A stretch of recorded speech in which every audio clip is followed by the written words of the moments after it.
Hello' friends, সকলোকে মোৰ চেনেলটোলৈ স্বাগতম জনাইছোঁ। আজি মই লৈ আহিছোঁ egg biryani recipe. Egg biryani বনাবৰ কাৰণে মই 4টা কণী লৈছোঁ। কণীকেইটা মই বইল কৰি লৈছোঁ আৰু এনেদৰে কাটি লৈছোঁ।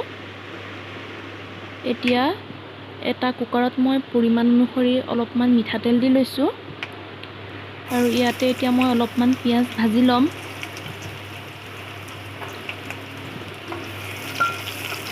পিঁয়াজখিনি যেতিয়ালৈকে ৰঙচুৱা হৈ নাযায় তেতিয়ালৈকে ভাজি থাকিম।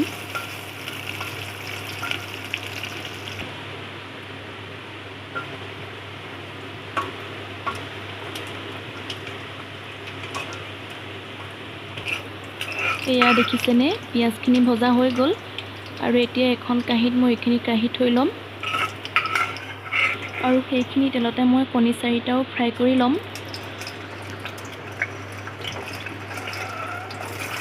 আৰু কণী 4টা ফ্ৰাই কৰোঁতে মই অকণমান হালধি গুড়ি দি ল'ম। হালধি গুড়ি দি দিলে কণীকেইটাৰ ৰংটো বৰ ধুনীয়া হয়।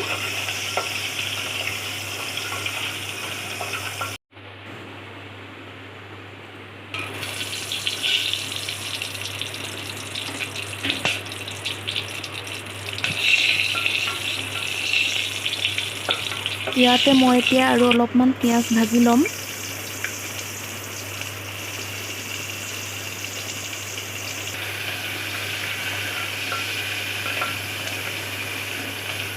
সোৱাদ অনুসৰি অকণমান নিমখ দি দিম, এচামুচ হালধি গুড়ি দি দিম আৰু ভালকৈ ভাজি দিম। আৰু ইয়াতে মই এতিয়া এচামুচ বিৰিয়ানী মছলা দিছোঁ, এচামুচ ধনিয়া পাউডাৰ দিছোঁ আৰু ভালকৈ অকণমান ভাজি ল'ম যাতে মছলাখিনি মিক্স হৈ যায়।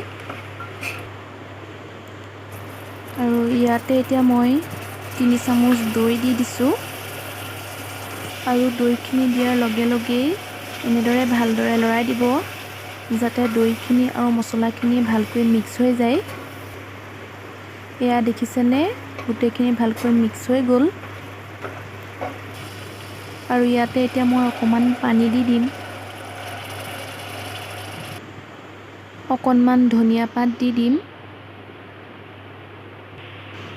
এয়া 1.5 কাপমান বাসমতি চাউল মই 15 মিনিটমান সময় তিয়াই ৰাখিছিলোঁ আৰু এইখিনি এতিয়া মই ইয়াতে এনেদৰে দি দিম। চাউলখিনি ভালকৈ চাৰিওফালে দি দিব। কণী দুটাও দি দিম,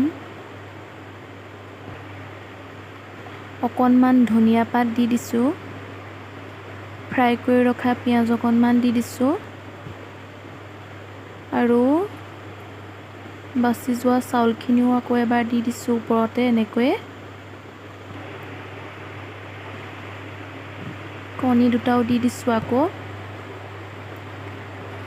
পিঁয়াজ অকণমান দি দিছোঁ আৰু অকণমান ধনিয়া পাত দি দিম আৰু শেষত মই 2 চামুচ ঘিউ দি দিম।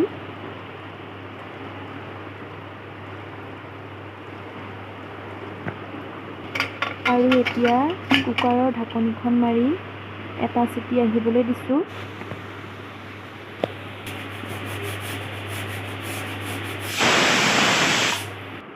এয়া দেখিছেনে, বিৰিয়ানীখিনি ৰেডি হৈ গ'ল।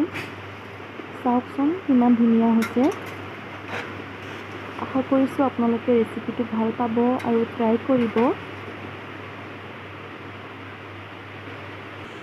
এয়া বিৰিয়ানীখিনি মই এতিয়া এখন ডিছত এনেদৰে সজাই দিছোঁ।